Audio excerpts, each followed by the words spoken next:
వరదరాజులరెడ్డి గారు ప్రొద్దుటూరే కాదు ప్రతి ఊర్లోనూ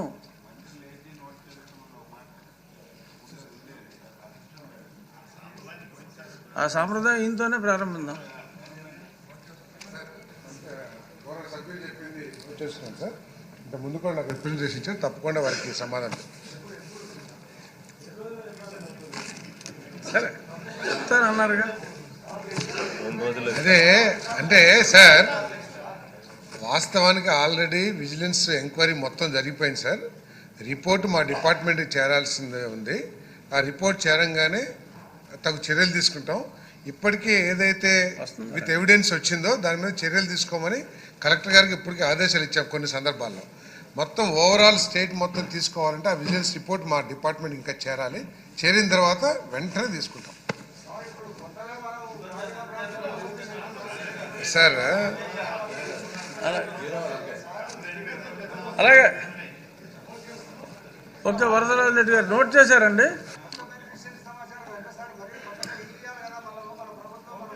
వస్తుందండి.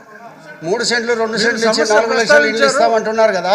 మీరు సమస్త ప్రస్తావించిన దానికి సమాధానం యాక్షన్ అర నిమిషంలో జరగదు సార్. అందరం మీ అంత ఫాస్ట్గా ఉండరు, కొంచెం సమయం ఇవ్వండి, జరుగుతుంది. తర్వాత మరో యువకుడు బుచ్చి చౌదరి గారు.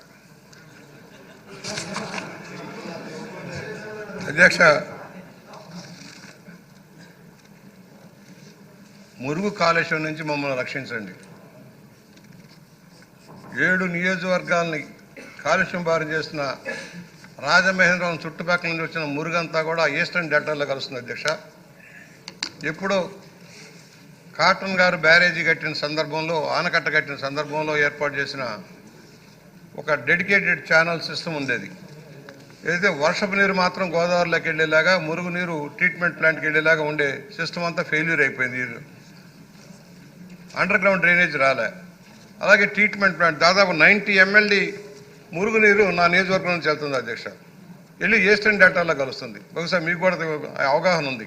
ఈస్టర్న్ డెల్టాలో కలిస్తే రామచంద్రపురం, మండపేట, కాకినాడ రూరల్, అనపర్తి, రాజమండ్రి రూరల్, ఇన్ని నియోజకవర్గాలకి ఈ మురుగు నీరు అంతా డైరెక్ట్గా ఈస్టర్న్ డెల్టాలో కాలువలో కలిసి కాలుష్యం అయిపోతుంది. తగిన చర్యలు తీసుకోవాల్సిన అవసరం ఉంది. ఎందుకంటే ఎప్పుడో బ్రిటిష్ వాళ్ళు కట్టిన తర్వాత ఇంప్రూవ్మెంట్ లేదు. ఎంటైర్ క్యాచ్మెంట్ ఏరియా, రాజమండ్రి చుట్టుపక్కల ఉన్న క్యాచ్మెంట్ ఏరియా నుంచి వచ్చే మురుగంతా కూడా నా నియోజకవర్గంలో భయంకరమైన పరిస్థితి. మనం ఆ కాలువ ప్రాంతాల్లోకి వెళ్తే రెసిడెన్షియల్ ఏరియాలో భయంకరంగా ఉంది. శుద్ధి ప్లాంట్ లేదు. గతంలో ఎప్పుడో పెట్టిన 30 MLD ప్లాంట్ పనిచేయలే. మళ్ళీ ఇవాళ కొత్తగా కట్టేది అమృత పథకంలో శాంక్షన్ అయింది కూడా నిధులు లేక ఆగిపోయింది. దాదాపు 90 ML ట్రీట్మెంట్ చేయాలి. ట్రీట్మెంట్ చేయడంలో రాబోయే పుష్కరాల నాటికి ఈ ట్రీట్మెంట్ కెనాల్స్ కానీ STPలు కానీ కంప్లీట్ కాకపోతే ఈ మురుగునీటి కాలుష్యం వల్ల నష్టపోతున్నాం, వ్యాధుల బారిన పడిపోతూ ఉన్నారు. నేను ప్రభుత్వాన్ని, మున్సిపల్ అడ్మినిస్ట్రేషన్ శాఖ రిక్వెస్ట్ చేస్తున్నా, ఈ డెడికేటెడ్ ఛానల్ ఏదైతే ప్రపోజ్డ్ డెడికేటెడ్ ఛానల్ కంప్లీట్ చేస్తారో